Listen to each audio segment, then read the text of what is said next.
Assalamualaikum warahmatullahi wabarakatuh. Pada kesempatan kali ini, saya akan menjelaskan materi Sistem Informasi Manajemen, yaitu metode Agile dan metode Scrum. Sebelumnya, perkenalkan, nama saya Eri Ardiansyah dari kelas TI 2C dengan NIM 190202063. Langsung saja ke materinya. Yang pertama yaitu metode Agile. Metode Agile adalah metodologi pengembangan software yang didasarkan pada proses pengerjaan yang dilakukan berulang, di mana aturan dan solusi yang disepakati dilakukan secara terorganisir dan terstruktur. Nilai terpenting dari Agile adalah memungkinkan sebuah tim dalam mengambil keputusan dengan cepat, kualitas dan prediksi yang baik, serta memiliki potensi yang baik dalam menangani setiap perubahan. Jenis-jenis Agile Development.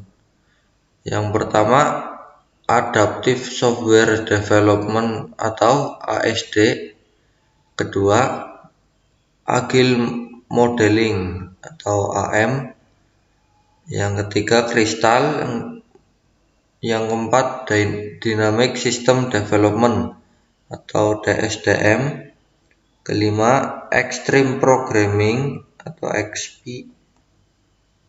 Yang keenam, Feature Driven Development atau FDD. Yang ketujuh, Rational Unified Process. Yang kedelapan, Scrum Methodology.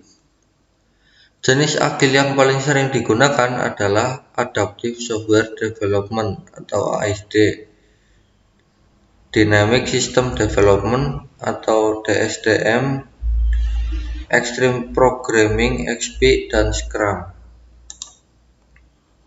Tujuan Agile Development. Yang pertama, High Value and Working App System. Yang kedua, Iteratif, Incremental, Evolutionary. Yang ketiga, Cost Control dan Value Driven Development. Yang keempat, High Quality Production. Yang kelima, Flexible dan Risk Management. Yang keenam, Collaboration. Yang ketujuh, Self-Organizing dan Self-Managing Teams. Yang pertama, High Value and Working App System, yaitu untuk menghasilkan sebuah perangkat lunak dengan nilai jual tinggi serta dapat menekan biaya pembuatan. Yang kedua, Iteratif, Incremental, Evolutionary merupakan model pengembangan yang dilakukan secara iteratif, berulang-ulang, dan dapat mengalami perubahan apabila diperlukan. Metode ini fleksibel dan dapat digunakan pada proyek pengembangan jangka pendek. Yang ketiga, Cost Control dan Value Driven Development, yaitu proses pengembangan perangkat lunak dapat disesuaikan dengan kebutuhan dari pengguna atau user. Kemudian, tim developer dapat mengontrol biaya dan waktu yang diperlukan untuk proses pengembangan software sesuai kebutuhan. Yang keempat, High Quality Production, yaitu kualitas dari produk perangkat lunak tetap terjaga dengan baik meskipun biaya dan waktu yang diperlukan terbilang sedikit. Yang kelima, Flexible dan Risk Management. Fleksibel di sini dapat diartikan dengan pertemuan dengan klien dapat dilakukan kapanpun sehingga fungsionalitas dari perangkat lunak terjaga.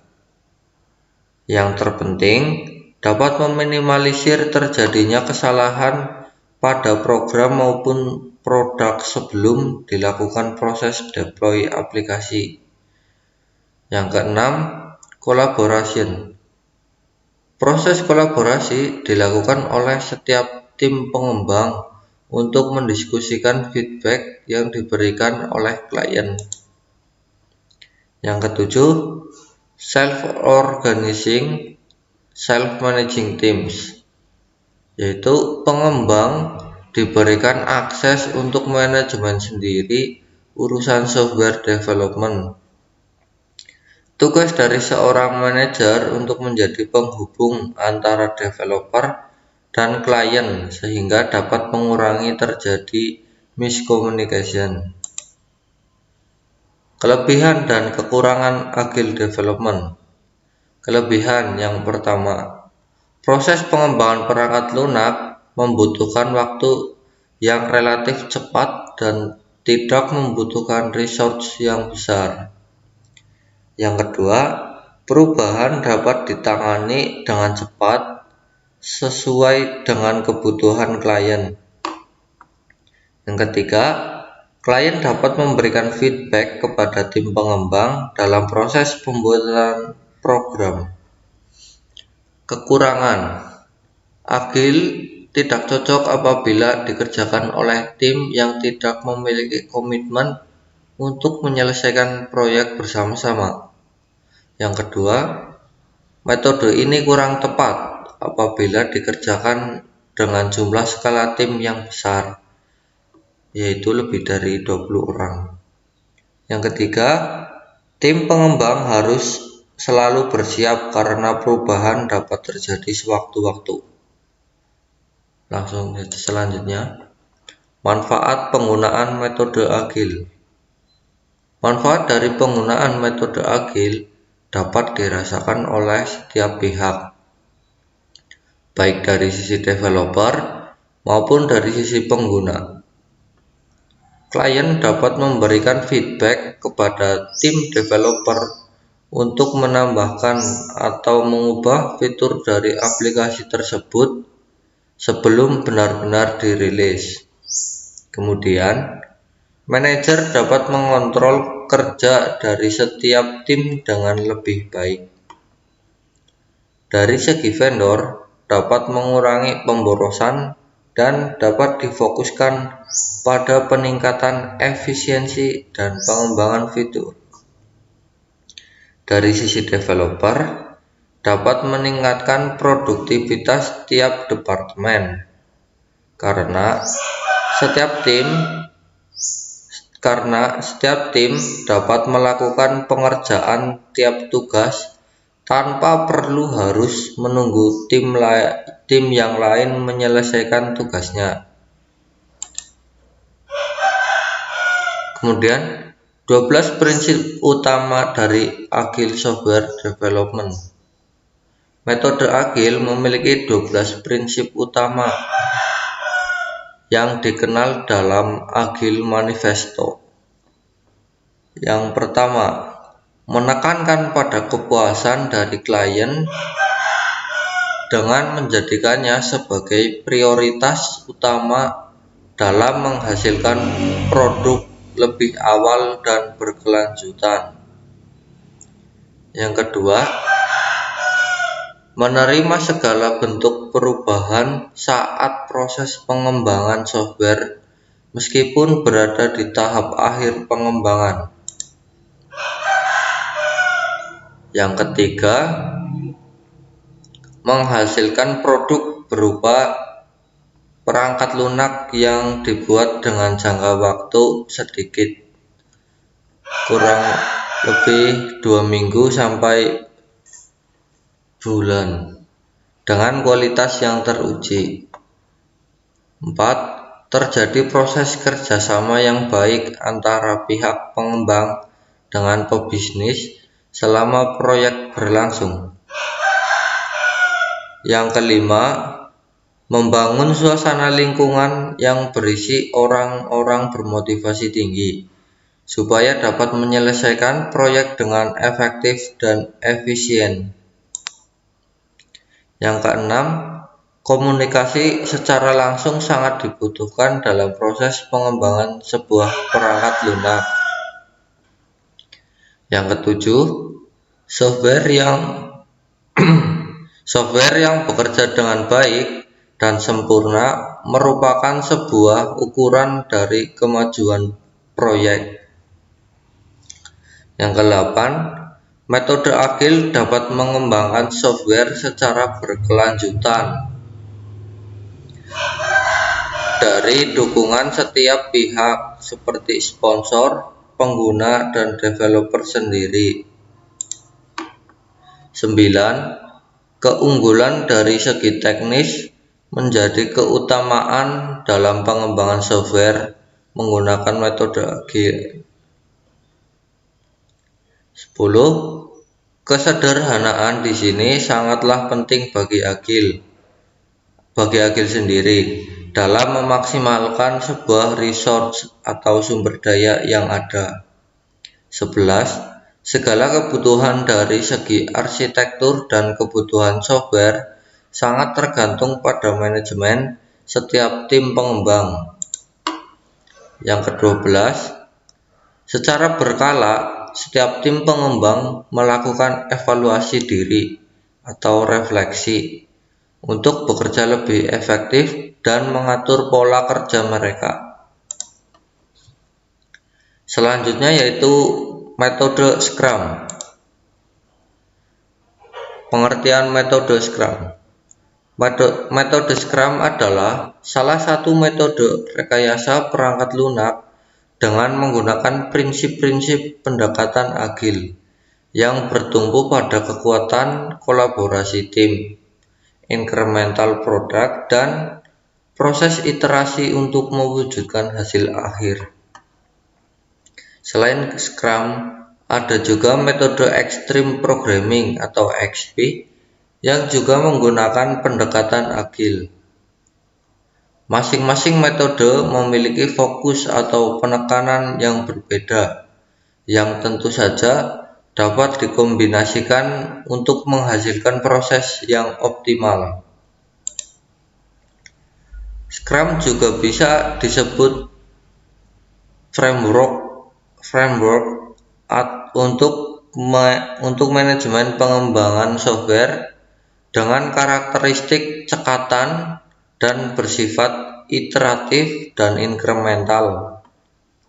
Scrum mendefinisikan dirinya fleksibel, strategi pengembangan yang menyeluruh di mana seluruh tim bekerja sebagai satu unit dalam mencapai sebuah goal yang sama.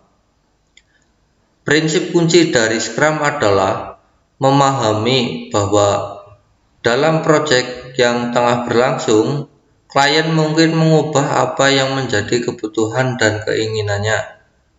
Scrum meminta perubahan ini dan memaksimalkan seluruh anggota tim untuk menyesuaikan perubahan mendadak ini. 3 jenis role Scrum. Yang pertama, Product Owner. Product Owner merupakan penjembatan antara klien dengan tim development. Product Owner memastikan bahwa proyek berjalan sesuai dengan yang diharapkan. Yang kedua, Team Member. Dilihat dari namanya sudah jelas, yaitu anggota tim.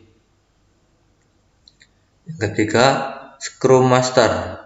Scrum Master akan membuat suasana menjadi kondusif supaya tim dapat bekerja sama dalam mencapai goal.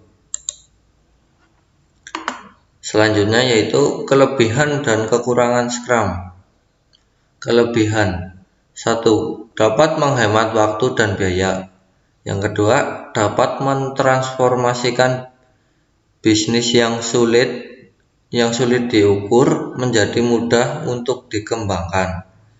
Yang ketiga, dengan adanya short sprint dan konsisten feedback, Scrum dapat dengan mudah mengatasi setiap perubahan yang terjadi. Kekurangan. Yang pertama, metode ini hanya membutuhkan anggota tim yang sudah berpengalaman. Yang kedua, setiap tugas harus didefinisikan dengan baik karena hal ini dapat mempengaruhi perkiraan biaya dan waktu pengerjaan proyek. Yang selanjutnya, 7 proses penting dalam penerapan Scrum. Yang pertama, product backlog.